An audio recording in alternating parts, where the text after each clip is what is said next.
Hello friends, अब तक आपने मेरा चैनल सब्सक्राइब नहीं किया है तो सब्सक्राइब कीजिए और मेरी वीडियोस की नोटिफिकेशन के लिए बेल आइकॉन पे क्लिक कीजिए। कंप्यूटर स्लो हो जाने के कारण से आप परेशान हो दोस्तों, तो परेशान मत होइएगा। मेरे पास है कंप्यूटर फास्ट करने की कुछ ट्रिक्स। जी हाँ, लर्न मोर चैनल में आप सभी का स्वागत है। मेरा नाम है सतीश और आज मैं लेके आया हूँ आपके कंप्यूटर को फास्ट करने की ट्रिक्स। लेकिन दोस्तों, अगर आपके कंप्यूटर में है 1 GB रैम तो उसे हम नहीं फास्ट कर सकते, क्योंकि 1 GB रैम तो ऑलरेडी कंप्यूटर स्लो ही चलने वाला है। तो आपके कंप्यूटर में 2 GB है, 4 GB और 8 GB रैम और फिर भी कंप्यूटर स्लो चल रहा है। आपके कंप्यूटर में अच्छे प्रोसेसर इंटेल के जैसे i3, i5, i7, 6 generation, 7 generation processor, तो भी कंप्यूटर स्लो चल रहा है। तो फिर मेरे पास है ये कुछ ट्रिक्स जिस कमांड से आप करोगे आपके कंप्यूटर्स को फास्ट। आपका कंप्यूटर स्लो क्यों होता है, आपको कंप्यूटर को फास्ट कैसे करना है, ये सारे सवालों का जवाब इस वीडियो में क्लियर हो जाएगा दोस्तों। लेकिन ये वीडियोस आपको पूरा देखना पड़ेगा। चलिए शुरू करते हैं आज हम लोग अपने हार्डवेयर सीरीज का अगला लेक्चर, जिसमें हम सीखेंगे कंप्यूटर को फास्ट करने की tricks. So let's move on a PC. तो यहाँ पे मैं आपको सबसे पहली ट्रिक्स बता रहा हूँ यहाँ पे दोस्तों कि आपको सबसे पहले रन कमांड ओपन करना है। यहाँ पे रन कमांड आपको दिखाई दे रहा है, रन कमांड, और इसमें आपको टाइप करना है %temp %temp आपको टाइप करना है और एंटर बटन प्रेस कर देना है। यहाँ पे आपको बहुत सारी फाइल दिखाई दे रही है जो आपको यूजफुल नहीं रहती है दोस्तों। ये सब फाइल्स जो रहती है आपको डिलीट करनी होगी और इसके लिए आपको Ctrl+A बटन प्रेस करना है और शिफ्ट डिलीट कर देना है। इसे इसलिए क्लियर कर देना है क्योंकि ये टेम्पररी फाइल है दोस्तों, इसका कोई यूज़ नहीं है यहाँ पे। इससे आपके कंप्यूटर्स का स्पीड स्लो हो जाता है और ये टेम्पररी फाइल जितना आप क्लियर रखोगे वो उतना अच्छा रहेगा दोस्तों। तो टेम्पररी फाइल को Ctrl+A बटन प्रेस करके डिलीट कर दीजिएगा हमेशा। तो आपके ये टेम्पररी फाइल जो स्पेस ले रही है मेमोरी एलोकेशन के लिए वो एम्प्टी हो जाता है और आपका प्रोसेस फास्ट हो जाता है दोस्तों। और CPU फास्ट करने के लिए ये तरीका आपको करना होगा दोस्तों। तो ये एक तरीका याद रखो। यहाँ पे मैंने क्लियर करके डिलीट कर दिया है। आपको ये मैसेज भी आ जाएगा, फाइल यूज़ हो रही है, तो आप इसे do this all current setting पे क्लिक करके इसे स्किप कर दीजिए। ये इसलिए स्किप कर देना है क्योंकि ये फाइल यहाँ पे करंटली यूज़ हो रही है, तो इसे हम लोग यहाँ से रिमूव नहीं कर पाएंगे। तो क्या तरीका मैंने बताया था, %temp %run में आपको टाइप करना है और उसके बाद आपको एंटर करके यहाँ पे जो फाइल्स आएगी टेम्पररी वो सब आपको डिलीट कर देनी है। सो ये कमांड याद रखो आपके कंप्यूटर का परफॉर्मेंस बढ़ाने के लिए, कि कंप्यूटर स्लो होने का रीज़न नहीं रहता है कि उसके अंदर बहुत सारी गार्बेज फाइल रहती है और ये गार्बेज फाइल मतलब टेम्पररी फाइल्स। तो इसे आप यहाँ से क्लियर कर सकते हैं। दूसरा आपको करना है डिस्क क्लीनअप। तो डिस्क क्लीनअप कैसे करेंगे, यहाँ पे मेरे पास माई कंप्यूटर है, मैं इसे क्लिक कर देता हूँ और आपको दिखाई दे रही है मेरी डिस्क यहाँ पे आ रही है। तो इसमें से मैं डिस्क क्लीनअप अगर करना चाहता हूँ तो मैं राइट क्लिक करूँगा इसके ऊपर, और राइट क्लिक करने के बाद कोई भी ड्राइव पे आप राइट क्लिक करिए, आप हर एक ड्राइव को डिस्क क्लीनअप कर सकते हैं।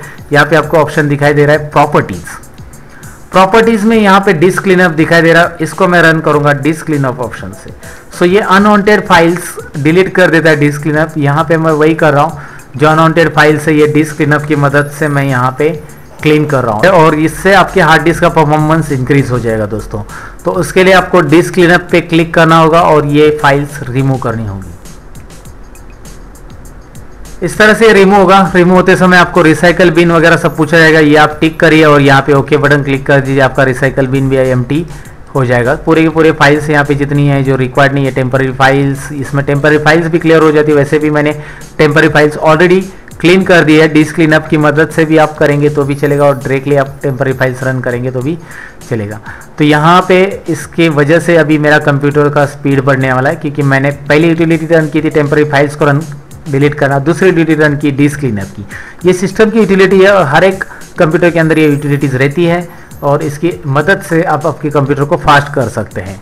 तो ये स्लो होने के रीजंस मैंने पहले बोला है आपको कि ये बहुत सारी फाइल्स रहती है जो आप सॉफ्टवेयर आधा इंस्टॉल करते हैं या फिर आप इंटरनेट में बहुत सारी विजिट करते हैं तो वहाँ पे कुछ ना कुछ डाउनलोडिंग होता है जो टेम्पररी अवेलेबल रहता है सिस्टम के अंदर। तो डिस्क क्लीनअप वो आइडेंटिफाई करता है कि ये हमारे सिस्टम से रिलेटेड फाइल है ही नहीं है, ये यूज़ है ही नहीं इस फाइल का, तो ये फाइल्स को वो क्लियर कर देता है। तो उसकी वजह से हमारे मेमोरी क्लियर हो जाती है, रैम के अंदर स्पेस एलोकेट होता है, स्पेस खाली होता है और प्रोसेस फास्ट हो जाता है। सो ये डिस्क क्लीनअप यूटिलिटी रन करो। और नेक्स्ट यूटिलिटी इसी के अंदर मैं बता रहा हूँ, इसी प्रॉपर्टीज़ के अंदर टूल्स में आपको मिलेगी defragment utility. Defragment now button पे आप क्लिक करिए और इस पर आपको दिखाई देगा कि डीफ्रैगमेंट करने के लिए आपको कौन सा ड्राइव है। सो यहाँ पे आपको डीफ्रैगमेंट मैंने नहीं रन किया इनके ऊपर, तो इस पर क्लिक करके आप डीफ्रैगमेंट डिस्क कर सकते हैं। लेकिन इसके बारे में मैं समझाता हूँ व्हाट इज़ डीफ्रैगमेंटेशन। हमारी फाइल जब हम सिस्टम इंस्टॉल करते हैं, मतलब जैसे विंडोज 7, 8, 8.1, 10 कोई भी विंडोज़ आपने इंस्टॉल किया है, तो उस समय में वो विंडोज़ हेल्दी कंडीशन में रहता है, क्योंकि उसके अंदर हमने प्राइमरी बेसिस पे बस विंडोज़ ही इंस्टॉल किया और कुछ सॉफ्टवेयर रहते हैं जो बेसिक सॉफ्टवेयर रहते हैं, लेकिन उसके बाद हम 1-2 महीना यूज़ कर लेते हैं तो वो विंडोज़ के अंदर की जो फाइल्स है स्प्लिट हो जाती है। तो उधर या हम लोग बहुत सारी फाइल लोड करते हैं जो अरेंज नहीं रहती है सिस्टमैटिक ऑर्डर में। सो सिस्टमैटिक ऑर्डर में अगर अरेंज करनी है तो उसको डीफ्रैगमेंट करने की जरूरत है, क्योंकि वो फाइल फ्रैगमेंटेड है इधर उधर। तो फ्रैगमेंटेड फाइल को रीअरेंज करने के लिए होता है डीफ्रैगमेंट यूटिलिटी, डीफ्रैगमेंट डिस्क। सो डीफ्रैगमेंट डिस्क अगर मैं क्लिक करूंगा तो ये फाइल रीअरेंज हो जाती है। जैसे एग्जांपल ले लो ना, आप स्कूल के पहले दिन सब कबर्ड अरेंज कर लेते हो, आपकी किताब प्रॉपरली रख देते हो और जैसे ही आपको चाहिए तो वो सब किताब मिलते हैं, लेकिन जब एग्जाम आती है तब तक तो हमारी किताब कहाँ पे चले गए रहते हैं, क्योंकि वो फ्रैगमेंटेड हो जाते हैं। तो हमें मिलने के लिए टाइम लगता है, तो हमारा टाइम वहाँ पे वेस्ट हो जाता है। वैसे ही यहाँ पे हार्ड डिस्क में अगर हार्ड डिस्क के सिस्टम की फाइल्स अरेंज है प्रॉपरली, तो अगर आप कोई प्रोग्राम सर्च कर रहे हो या प्रोग्राम रन कर रहे हो तो उसको क्विकली वो डेस्क के ऊपर या आपकी स्क्रीन के ऊपर लाने के लिए टाइम नहीं लगेगा अगर वो अरेंज है तो, और वो फ्रैगमेंटेड है तो आपको टाइम लग जाएगा। ये वही तरीका है, ये एक ऑप्शन है कि आप आपके कंप्यूटर को रीअरेंज कर सकते हैं डीफ्रैगमेंट की मदद से। सो डीफ्रैगमेंट यूटिलिटी भी रन करिए। सो डिस्क क्लीनअप, डीफ्रैगमेंटेशन कैसे करना है वो भी मैंने आपको बताया, और टेम्पररी फाइल्स कैसे क्रिएट करना है, वो डिलीट कैसे करना है वो भी मैंने आपको बताया। लास्ट यूटिलिटी यहाँ पे मैं आपको बताऊंगा वो है एमएस कॉन्फिग के अंदर। एमएस कॉन्फिग आपको टाइप करना है रन कमांड के अंदर। तो मैं आपको यहाँ पे रन कमांड जूम करके दिखा रहा हूँ। एमएस कॉन्फिग मैं लिख रहा हूँ, एमएस कॉन्फिग मैं यहाँ पे ओके कर रहा हूँ, तो आपको दिखाई दे रहा है एमएस कॉन्फिग यहाँ पे रन हो चुका है। मैं यहाँ पे जूम आउट करके दिखाता हूँ आपको, ये एमएस कॉन्फिग का डायलॉग बॉक्स है। इसके अंदर आपको दिखाई दे रहा है स्टार्टअप, और स्टार्टअप में जितने भी ये सॉफ्टवेयर है इसे सबको आप डिसेबल कर दो, ये सब स्टार्टअप में चालू हो रहे हैं। सो स्टार्टअप में आपको नहीं चाहिए तो आप ये डिसेबल करेंगे तो कोई इशू होने वाला नहीं है। आप इसे डिसेबल कर दो, डिसेबल पे क्लिक करेंगे तो ये सब के सब बंद हो जाएंगे दोस्तों, और अप्लाई करेंगे तो यहाँ पे आपके और क्या हो जाएगा यहाँ पे प्रोसेस। लेकिन सिस्टम को आपको रिस्टार्ट करना होगा, इसके लिए रिस्टार्ट करेंगे तो आपका यहाँ पे प्रॉपरली फिर से क्लीनअप हो जाएगा। सिस्टम फास्ट हो रहा है दोस्तों। तो startup, disk cleanup, disk fragmentation और टेम्पररी फाइल, अगर ये 4 यूटिलिटीज अगर आप रन करते हो और प्रॉपरली यूज करते हो हमेशा, तो आपका कंप्यूटर फास्ट रहेगा हमेशा के लिए। और लास्ट बात एक और बताना चाहूँगा, ये यूटिलिटी तो है ही नहीं दोस्तों, मैं फिलहाल इसे एग्जिट करता हूँ और मैं यहाँ पे आपको दिखा रहा हूँ कि डेस्कटॉप के ऊपर बहुत सारी हमारी फाइल्स रहती है दोस्तों। तो यहाँ पे जो फाइल्स है वो आप कम रखिएगा हमेशा।